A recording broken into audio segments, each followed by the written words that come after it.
Anyway, what else is in the news? Well, Fidel Castro rolled into town this weekend and was shunned by most people, but he found a very warm welcome in Harlem. Here Unbelievable. From the chanting of the crowd as he was about to address them at the Abyssinian Baptist Church. Listen to this. I'm convinced that the black community up in Harlem has gone insane. Why would you applaud a guy like Castro who has enslaved people? In all honesty, Howard, there are only 12,000 or something. Oh, only 1,200. Yeah, but you know that this it's like the OJ thing. When I saw black people cheering that OJ was getting off, and now chanting Fidel Castro is hated all over this planet because he took the Cuban people and duped them. Again, don't say that. He got a louder applause at the UN than President Clinton did. Yeah. Well, that's from all the antics of these horrible countries that enslave people. Third world countries. You bet. We're trying to show that he is not an outcast to them. Right. And this vomit of a man, our president did the right thing and avoided him, shunned him, shamed him.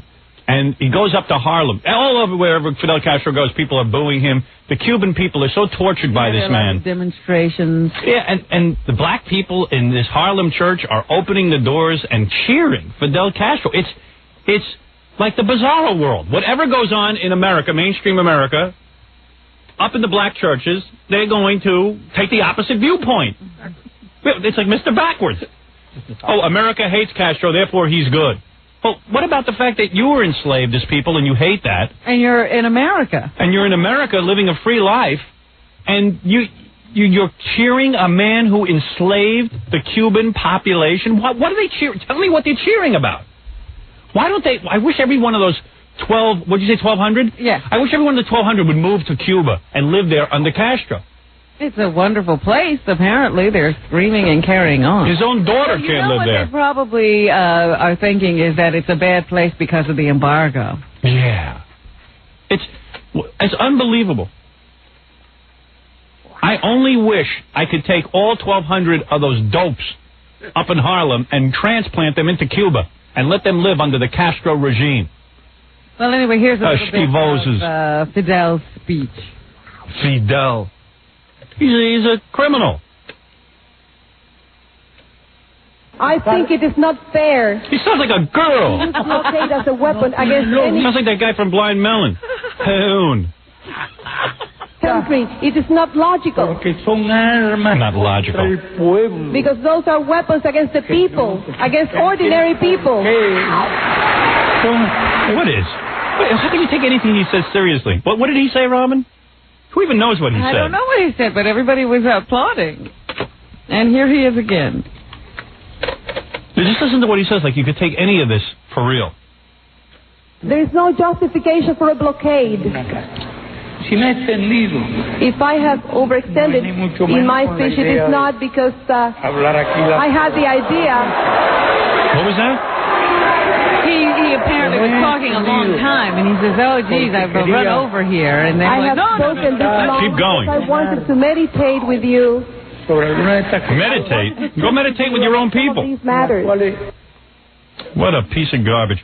And the black people in the church. I don't even know if she's interpreting him properly. She's probably saying, "Oh, you friggin' Schwarzers, I'd enslave you just like America did. I'd enslave all you Schwarzers." And then the woman goes, "Uh-oh, better do some damage control. I want to get out of here alive." Fidel says, "You are a great people who deserve freedom as much as anyone else." El nosotros estúpido negro. Right. Tell the Schwarzers to go home and sit there and eat their collard greens. He says you people are the greatest people on the planet, and you eat great food. How do I know It's despicable. I don't know what's going on. It's like a stupidity. It's a mass stupidity. You got to separate the message from the messenger. Stupidity. It's just stupidity. That's all. It's like, well, I'll piss on anyone. Can you imagine if at a white church they invited the president of South Africa to come there and talk about some garbage? Wouldn't black people be out there protesting? Of course they would. Why would you treat Castro as a hero? Because he did what? must have been giving them cigars. That's the man that invented the cough drop. Stop it. That's the man. I recognize that man who invented the cough drop. Let's go on. That's what maybe they thought he was the inventor of the cough drop. The Smith brothers. One of the Smith brothers. Maybe they didn't tell us people it was Castro That's who that is. who enslaved people. See Santa Claus. I mean, what are they applauding? Oh, police. What are they I applauding? really don't know. I don't know who it was. Maybe they're communists. I don't know. I don't know either. Where we got this audience. Even communists hate Castro. No, there are no communists. Yes, there are. You got Koreans, you got Vietnamese, you still got a couple of commies laying around. A few, but they're not here. And they're all tyrannical. Yo, Santa Claus, this year I want some beef. I thought it was rather funny that Castro gave a speech in the UN calling for the democratization of the United Nations, but he doesn't want democracy. All I want for Christmas is my 2 front Oh, teeth. shut up, Bill. Well, you know what Castro says? Those stupid Spanish people, they can't handle democracy. He's anti-Spanish. Oh, my God. It's unbelievable. Well, let's go on, because it only upsets me. What is that church's name? The what? Abyssinian Baptist Church. They should just disassemble that church. Well, you know, maybe it was just the hall he got to speak in. I'm not sure that was a church function, because, like I said, communists are not for religion. I have more respect for Scientologists than I do for that church. That's no church. That's a joke. You know what that is? That's a revival meeting. Witchcraft. Oh, yesterday everybody was making a big deal because he was in a suit. Yeah. You know, he wasn't in that usual green outfit. But when he went up to Harlem to visit our black people, he put back on his military garb, because black people like that. The church is a revolutionary. Yeah. All the black people in those churches Well, I don't know what I'm saying. Yeah, I don't know if you're right. Oh, no, I know He did put on green outfit. Yeah. He liked it. You know, and everyone says, well, why would black people... Do you know, I was reading the paper today, in Cuba, that the black Cubans are not even allowed to take government positions. They're discriminated against. Yeah. And here, that's why I said it's insane up in Harlem. It's lunacy. You're absolutely right. It's the bizarro world up in Harlem. They just applaud anybody who appears to be like a revolutionary. No, anybody that is disliked by the American government. They don't look into why the government dislikes him. We dislike him because he's a tyrannical leader who enslaves people. Maybe we're not right 100% of the time, but this time we're right. Yeah, this time you could get behind the drill. I mean, even our own president won't meet with Castro. You have to applaud that. You don't welcome the guy into Harlem. Yay! Yeah, applaud. Woo, woo, woo, woo. Ow, ow, ow, like Arsenio was in town. He had a very nice warm reception in the Bronx yesterday. Yeah, it's just unbelievable. There's a cart of people, pro-Castro people there. Castro supporters? Yeah. Yeah, let's see.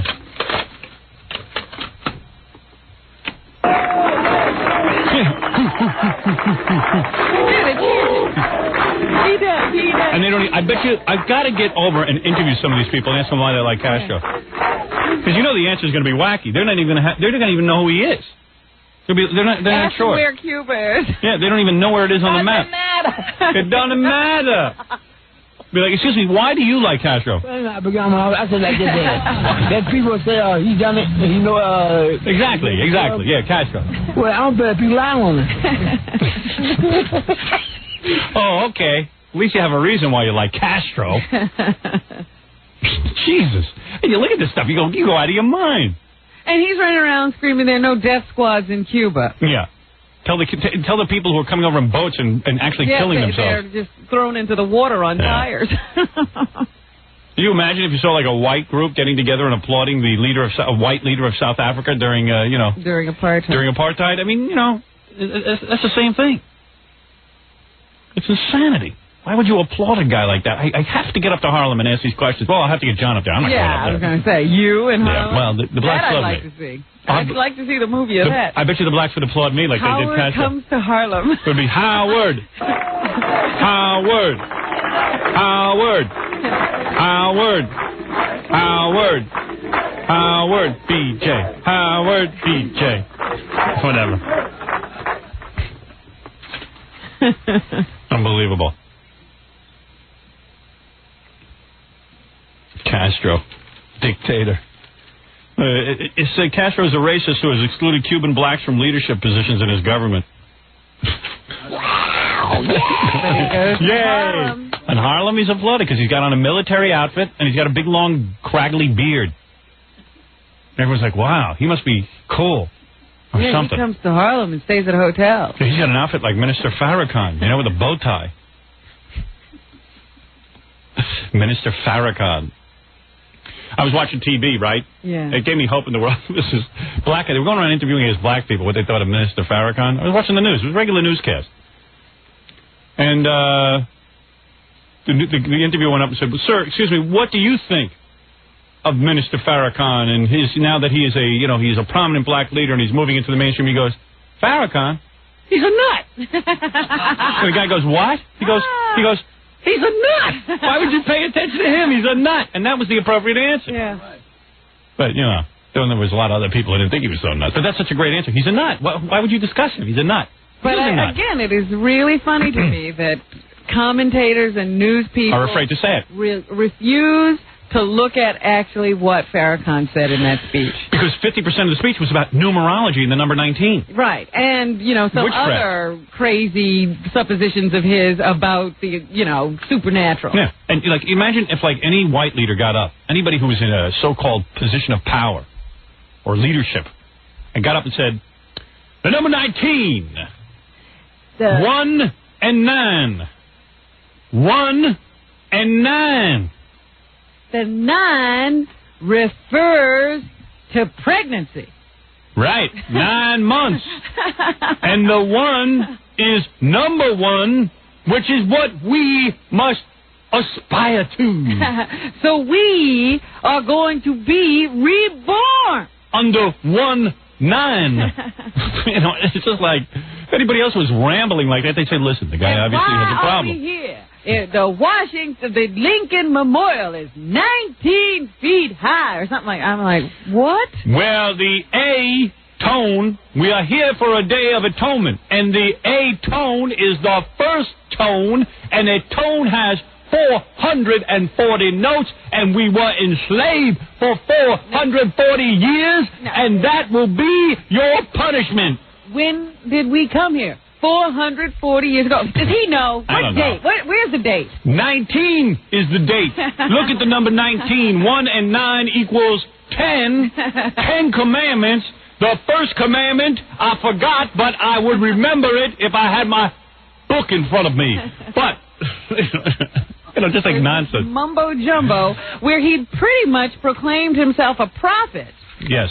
And nobody is saying anything. First of all, look at the Sphinx. They cut off his nose so you would not see his fine African features. They cut off the Sphinx's nose. Isn't the Sphinx a lion? Yeah, what about that body? A-tone, I am tone deaf, and that's why I sucked at Calypso and had to go into the helping black people business. Speak. All right, let's take a few phone calls. Yes, sir. Yeah. Yes, sir. They have the Sphinx laying down. You take a look at this. Take a look at the world. This is what they don't want you to know. Yes, sir. Take a look at the Sphinx. Why do they have him laying down? They don't want you to see his black organs. The white man don't want you to see this. No one wants you to see this. Because if you saw this, you would realize the black man ruled the planet. Yes, sir. We got trouble right here. In River City. In River City. Trouble that begins with T, and that rhymes with a P. And that stands for... Pool. Yes, sir. Yes. Go ahead. Everyone knows that if you were to look at the original Sphinx, you would see he wore the kufi, which is an African hat.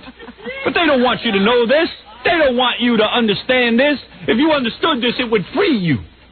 And once you are free, it would upset their rosy picture of the world. So that's what I'm saying. You got to learn your history. You got to learn about the kufi.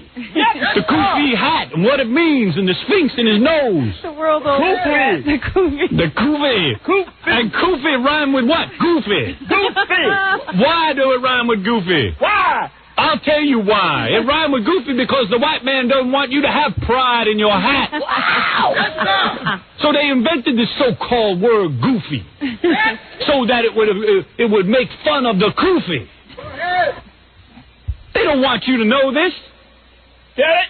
They don't want you to understand this because once you understand it, you're going to be free. Now, I love the kufi. Now, you don't see me wearing the kufi today because I am a Muslim. They don't want you to know that I love the kufi. You don't see this on the so-called nightly news that I love the kufi. I've said it all over the country that I love the kufi. But if you notice, when they cover my speech, they center on one little aspect of my speech. You don't hear me on the news saying I love the kufi. You might hear about the Jews, so-called Jewish bankers. Blood-sucking Jews you might hear about, because that's what they want you to hear. They want you to think that I don't have anything on my mind except the Jews. I have a lot of things on my mind, like the kufi. But God didn't send this message through you because you are full of hate. Why would God choose a man full of hate? Who did God choose? You see, this is what they don't want you to know. Who did God choose to send this message through? Chose Moses, the burning bush, and the Sphinx. These were good people. Yeah. The black man is so good, they don't want you to know the black man is good. They want you to think of yourselves as animals.